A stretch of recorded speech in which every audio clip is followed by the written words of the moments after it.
What's up, guys? Welcome back to the channel. It is officially fall time. The days and the nights are cooling off. Water temps getting cooled off. These fish are really getting active, locking in on them big balls of bait. Offshore, shallow, you've got fish that are doing all sorts of things. And one of my favorite baits is a jerkbait. And so in today's video, I'm going to talk about my favorite shallow to mid-depth diving jerkbait, how I like to fish it, all my gear, what colors, when and where I throw a jerkbait. So guys, stay tuned. Let's talk about it. Ooh, that's a behemoth. On the Stunna. He's got it swallowed too. So.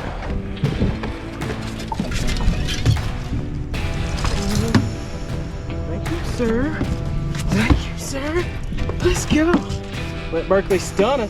Jerkbaits, crankbaits, topwater, minnows, flukes. You know that's just the recipe for fall time fishing.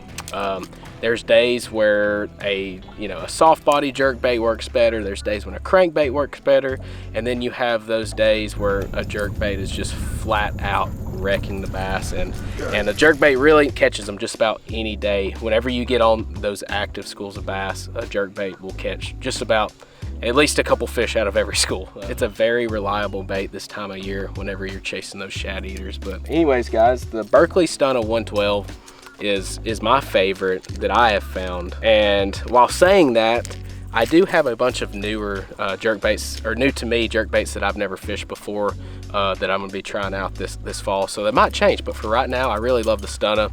It's a very well quality made bait. Good price range, so I'm pretty glued on it, and the colors are great. But anyways, like I said, you're targeting these fish that are feeding up on bait.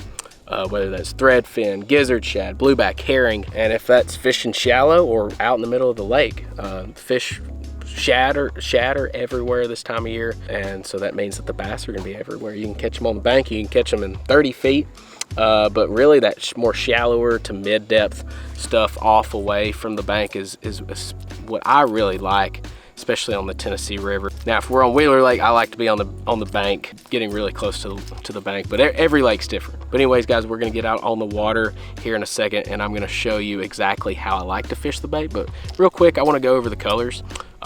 This one right here, there's really only 4 colors that I like to throw primarily. I like to keep it simple in every technique that I throw. I don't like a ton of different colors because there's really no need for all of them, in my opinion.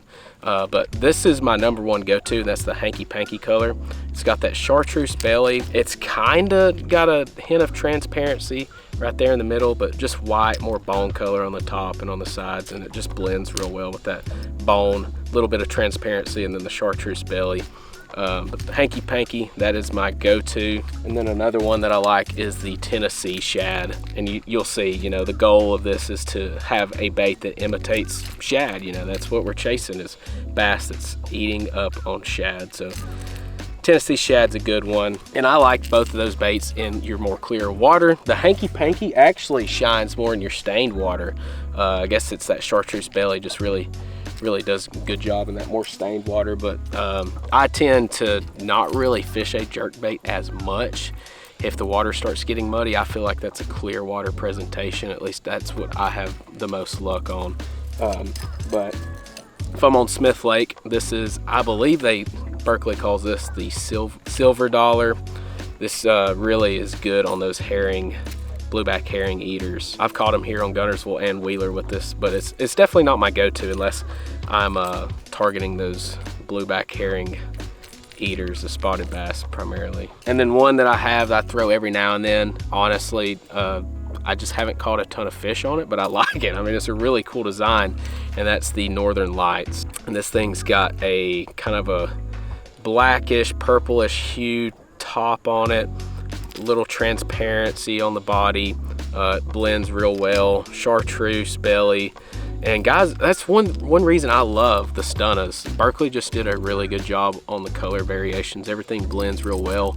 And you know, these baits are jerking through the water, so if you've got sunlight, more clear water, any of these little changes, especially the chartreuse, is going to really attract these fish. You know, glimmering, shaking, catching those rays of light as it's jerking through the water is really going to trigger those fish. So guys, let's hit the water and show you more about the technique and how I like to fish it. All right guys, it's early fall, and most of the time, you know, these fish are going to be keying in on bait fish offshore or shallow. You know, we're offshore in the middle of the lake, but you know, we're on like a grass flat. But anyways guys, anytime that these fish are keying in on bait, especially as the water temps are dropping, I think that's the best time to throw a jerk bait. You know, we're on the Tennessee River. These fish are going to be relating mainly to gizzard shad and threadfin shad. You know, you've heard me like a broken record this late summer and early fall, talking about downsizing your baits, targeting these small threadfin shad, because I mean, I tell you, especially on Smith Lake, they get like the size of my fingernail, and you really got to downsize. But the smaller bass tend to feed on that here, and then, you know, the bigger the bass, you know, the bigger the bait they eat. This Stunna 112 is perfect for more of these shallow to mid-depth fish. I believe the 112 was designed to run somewhere between that 4 to 6 feet, but you know, I can get it down to 7 or 8 sometimes. But you know, it's definitely a shallow to mid-depth diving jerk bait. But you know, whether you're fishing up shallow or you're fishing out here in like 10 to 15 feet, it's a really versatile bait, works really good. But anyways guys, so pretty simple. I do the same cadence year round, but how fast and how slow I do it is going to depend on what the water temp is. You know, it's 80 degrees right now, so these fish are active. You can burn this thing. And you know, if I'm offshore, you know, I'm sitting in 12 feet, I'm going to want to burn it down to get it down to that depth. And this is a slow sinking or suspending jerkbait, whatever you want to call it, but it slowly falls down. So if you reel it in, or if you reel it down, get it to dive down kind of like a crankbait, and it just kind of sits there and then slowly falls down. Then as far as my retrieve, I'm just going to do a twitch, twitch, twitch, twitch, twitch, twitch. And you want a little bit of slack in your line, but not too much. And I tell you what guys, this time of year, whenever they hit it, it's some of the most aggressive fish ever. They just come absolutely unhinged on this bait, and you know, diving with it, running straight towards the boat. It's like you got to freaking crank on that reel to catch up to them.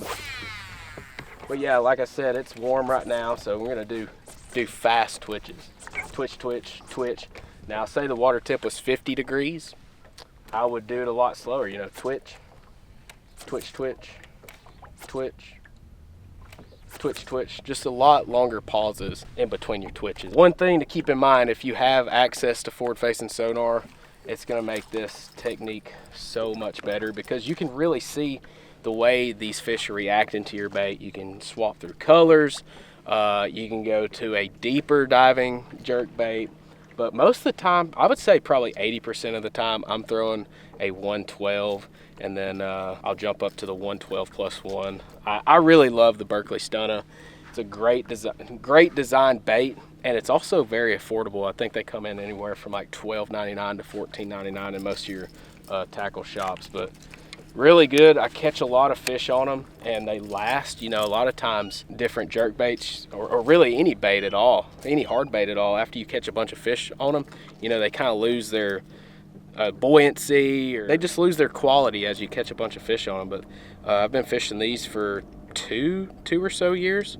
Justin Lucas put me on them. We were filming an episode out here on Guntersville, and he absolutely crushed them. So I was like, dude, I'm definitely a believer in this thing. But yeah, I would say as far as your equipment, your rod's probably the most important, because you're going to have a rod with a lot of action and a lot of give, because you don't want to overpower these fish whenever you go to set the hook. And you really don't set the hook, you just kind of lean into them. Most of the time they'll hit it as you're twitching it or on the pause. So what I found to be the best, I've messed around with a bunch of rods here in the last year or so with my jerkbait.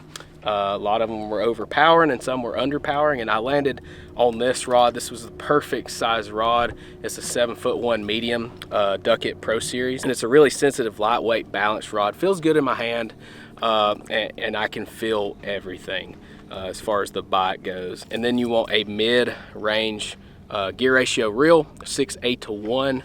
I found that really on any of my moving baits, a 6-8, anywhere in that 6 range is really good as far as your gear ratio. And then I throw 12-pound Berkley Trilene 100% fluoro.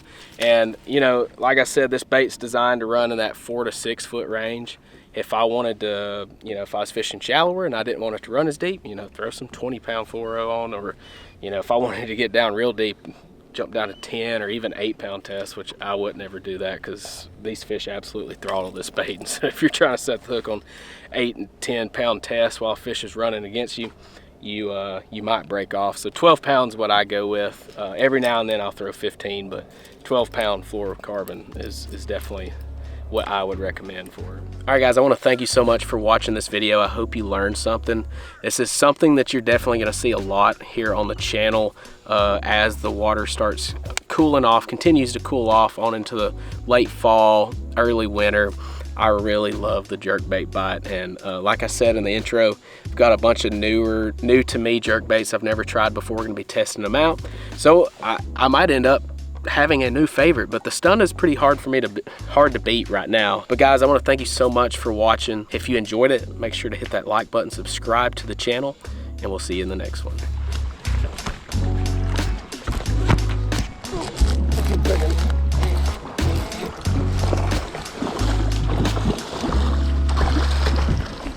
Good sir. That's a good one right there.